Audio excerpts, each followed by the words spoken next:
I welcome all the lecturers and students to this video session. In this video session, we are going to clear all our doubts regarding the entropy with the help of a simulation. To run this simulation, your computer needs to be connected to internet, and then you have to click on this link. You will be taken to the website.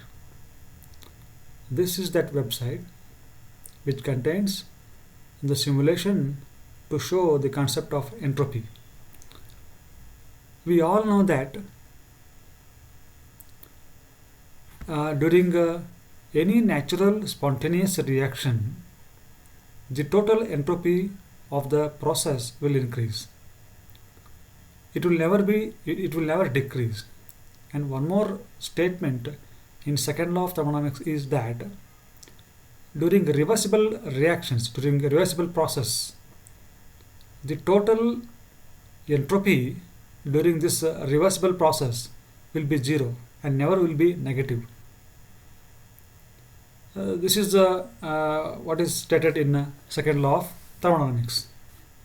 Now assume that now in this simulation we have got two bodies. This body is at higher temperature, that is 400 Kelvin. This body is at a lower temperature, that is 200 Kelvin. You have got three sliders here. This slider is used to adjust the temperature of this body, and this slider is used to adjust the temperature of this body, and this slider is used to adjust the rate of heat flow between this body to this body, and this button is used to reset the simulation, and this button is used to reverse the flow of heat from the cold body to hot body. Now you can see here the entropy change of this hot body is as per the definition of entropy. Definition of entropy, change in entropy is equal to the heat transfer at constant temperature. So initially the temperature of this hot body is 400 Kelvin. The heat transferred is 300 joules. So therefore the change in entropy of this hot body will be 300 joules divided by 400 Kelvin. So 300 joules per 400 Kelvin. Since this body is losing its heat, if it is losing its heat, then we will say that the change in entropy will be negative. That is minus symbol here because it is losing its heat. And then here the change in entropy of this cold body is once again 300 joules per 200 Kelvin, because change in the heat added to this hot body divided by the absolute temperature, that is 200 Kelvin. So 300 by 200 will give you 1.5 joules per Kelvin. That is the entropy change of this cold body, and it will be positive because it is getting heat from the hot body. That is why it is positive. So now if you take the total entropy change during this process will be 1.5 joules plus negative 0.75 joules per Kelvin, which will you will get it as 0.75 joules per Kelvin, which means during this process the entropy is increasing by 0.75 joules per Kelvin. Hence this reaction is possible.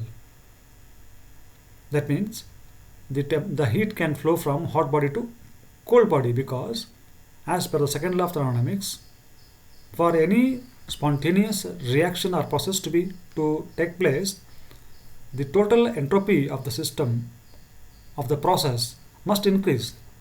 Since it is increasing, this is possible.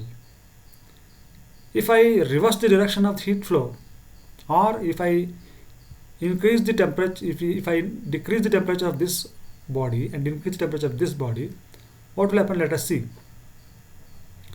I will decrease this to 250 Kelvin and I will increase see, I have now increased the temperature of this body more than this body, and I have not changed the direction of the heat transfer.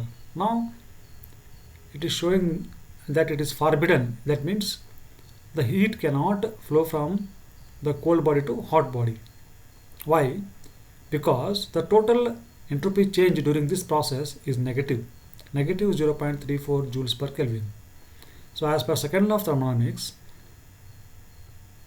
if any natural spontaneous reaction to takes place, the total entropy change must be always positive. Since it is negative, this reaction cannot take place. We already know that. We already know it that the heat always flows from hot body to cold body, and this is not possible. So hence we can prove that prove the concept of entropy. Thank you very much.